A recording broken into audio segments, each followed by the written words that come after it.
Hello everyone, my name's Dr. Fergal Armstrong and welcome to this episode of Lifestyle Matters. And once again we have the good Dr. Savina with us. Hello Savina, how are you? Good, thanks Fergal, and yourself? I'm very well. So I thought today we'd start our discussions on exercise. So firstly, how would you describe or define exercise?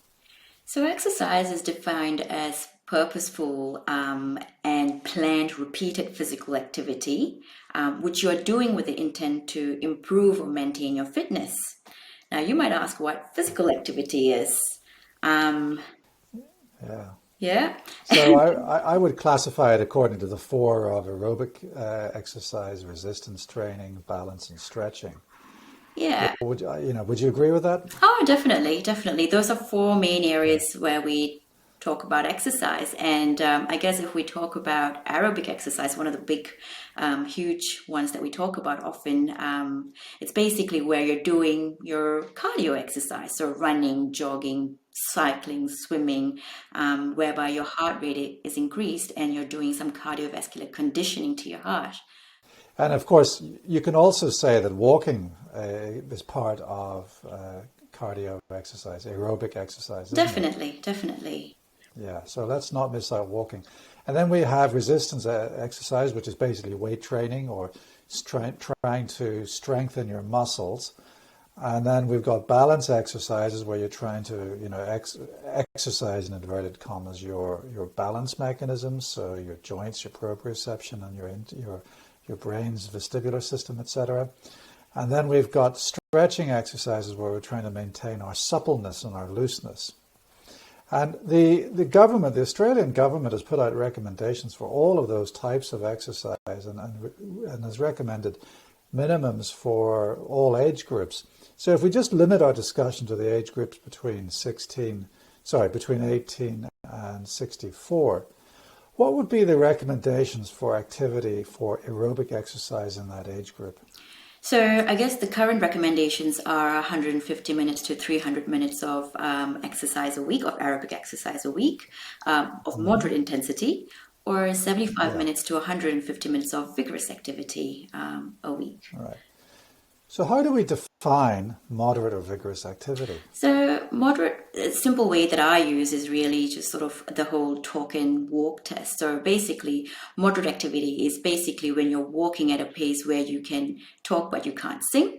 When you are doing a vigorous activity, you basically are jogging and you can barely get a word in. Yeah, so that's a very useful way of working out the difference between moderate and vigorous intensity exercise. And I suppose for me, the light jogging is the beginning of the early part of vigorous exercise.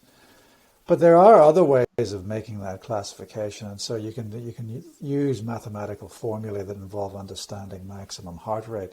So maximum heart rate is 220 minus your age. So someone who's 20 has a theoretical maximum heart rate of 200.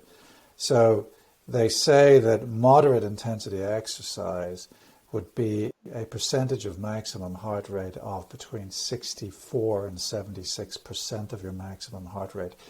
So that's another way of doing it. But, I think that your way of defining walking or defining moderate exercise as walking and talking but not singing, I think that's enough for me anyway. Now, the recommendations for resistance training, what are they? So the current recommendations are basically 2 days a week of doing some strength-based exercises, may it be your weight training, resistance training using dumbbells whatsoever. And also the same amount of days a week, so 2 days a week to do stretch and balancing exercises too. So really, to summarize it, you need to do at least 150 minutes of aerobic exercise a week, and twice a week you need to do other stuff. You need to do a bit of strength training, a bit of stretching, and a bit of balance work. So what kind of activities could you do for resistance training? What kind of things can you contemplate? So I guess, whatever we talk about, like, when I was mentioning dumbbells, using your weight exercises, the TheraBands, for example, those are also resistance training sort of exercises. Yeah. Cycling is Yeah. also resistance training, especially if you're doing lots of uphill work. So those will also Yeah. classify into Hmm. that. Um, Yeah. yeah, so those will be some. Right. What about balance? What kind of exercises do we mean when we're talking about balance? Yeah, so balance and flexibility, I guess when I think about balance and flexibility, I used to often think, think about the older population where we talk about doing Tai Chi, for example, has been quite, or Dong Quai, like they've been quite well researched to say how it improves coordination, improves mobility, improves stability, and improves even brain functioning, cognitive functioning. Yeah. So those would be really important. Otherwise, Yeah. the simple act of just doing some Pilates or some stretching or yoga exercises at home, Yeah. that's more than Yeah. enough to help with that. So we're talking about Pilates, yoga, Tai Chi, and we're talking about walking, we're talking about maybe walking upstairs, maybe using some dumbbells. So we're not talking about expensive gym memberships and we're not talking about personal trainers here. This is all kinds of exercise that can be done by Joe Blogs.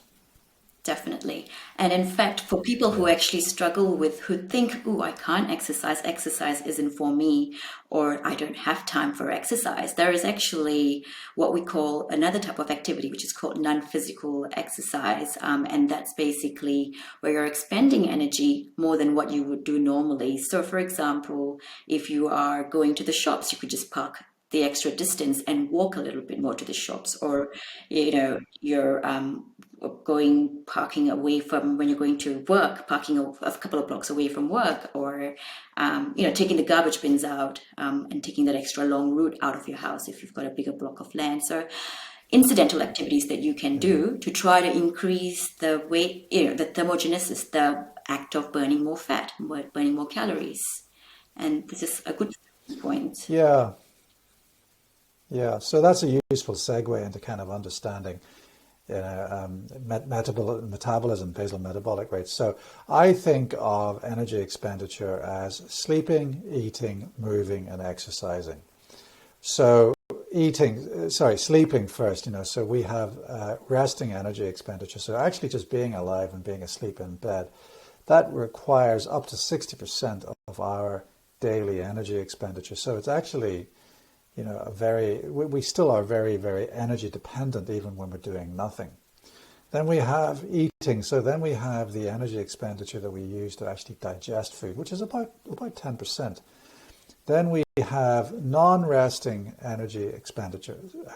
So that can be divided up into non-exercise activities and exercise. So again, the non-exercise activities that you're talking about are walking to the shops more, climbing the stairs, etc. And then we have, weight training or going to the gym and getting into your tracksuits and going for a jog. Yeah. So how much of calories do we need to burn to actually start noticing an effect? So we need to burn about an additional 500 calories a day to actually lose a pound of fat a week, and that can be quite hard to do. But so I'm not suggesting that we try and just focus on exercise as a solution to weight loss. But what I'm trying to say is that increasing your activity levels, not just your exercise levels, is important in trying to achieve weight loss goals. So we know, for instance, that even the mere act of increasing your activity level it gives you significant health benefits compared to just sitting around. So can you talk us through the problems of sitting? Okay, so just before we go through the problems of sitting, I just wanted to talk about, the whole activities of, walking up the stairs when you're at work or when you're walking Yeah, around the block. You yeah, actually can burn up to 350 calories just by doing that every yeah, day. And that's actually quite significant for someone who's especially morbidly obese, because you're starting yeah, to increase calorie yeah, burn. yeah. So going back to what you were talking about, the whole sedentary sitting down for prolonged periods of time, there have been a lot Mm, of research going about this, and what they have found is that when you sit for more than 20 minutes, there is actually an increased risk of you developing diabetes, increasing your risk of heart disease. And mm. so current recommendations are basically once you've been sitting for 20 minutes, get up, go for a walk about your office or your room, do a couple of laps for about a couple of minutes, and then sit back down and do. And I think that's so important for us, especially working from home and office jobs and things, that we try to do that. Yeah, that's so true. Sitting is actually it contributes to mortalities. Watching TV actually increases all-cause mortality, and that's because we're not moving, we're not exercising, and we're not doing that non-exercise activity. So, when you think about how we were like when we were, cavemen, we'd be rummaging around, foraging, sitting around, moving from place to place, whereas now we drive home, we have dinner, we sit on the couch, watch TV and eat popcorn. So our lives have become so much more sedentary, and we're now beginning to suffer for it. But going back to the point about increasing your non-resting energy expenditure, you can burn 350 calories a day. That's a huge impact upon our total energy management. But we also need to bear in mind that exercise is not the only solution, and is not the entire solution to the weight loss issue. We do need to think about diet. But when you lose 10% of your body weight, so let's say I weigh 100 kilos. If I drop down to 90 kilos, I have actually reduced my non-resting energy expenditure by 20 to 30%, because I don't need to expend the same amount of energy moving from A to B, moving from the dining room to the living room, or from the living room to the bedroom. I don't have to use the same energy expenditure to move 90 kilos as I did 100 kilos.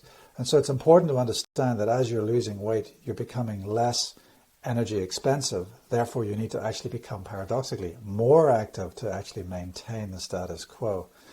So I suppose what I'm saying in a roundabout way is that, exercise is not the only solution to weight loss. And can I just put one thing there, Fergal? You mentioned about the television, which I remember reading about this. No matter how much of exercise we actually do, if we spend a couple of hours a day in front of the television, we actually undo all the exercise we've done, all the benefits of the health effects from the exercising. Yeah. And that's something we need to remember. Some people do that. Overall, we as a species are becoming so much less active. Even when we look at desk work, if we were to actually stand up at our desks, we actually burn more energy. Sitting is just so bad for us. Standing up is better for us, and walking is better for us. And so what we'll do over the next couple of episodes is we'll go through the health benefits of exercise, and we'll go into more detail in terms of the variety of exercises you can do and how we actually do health assessments to actually screen people for fitness to exercise, if you pardon the pun. But on that sweet note, Savina, I think that's enough for one episode, and I look forward to chatting with you again soon. Thank you very much. Thank you, Fergal. That's all for today's episode. My name's Dr. Fergal Armstrong. We'll see you soon.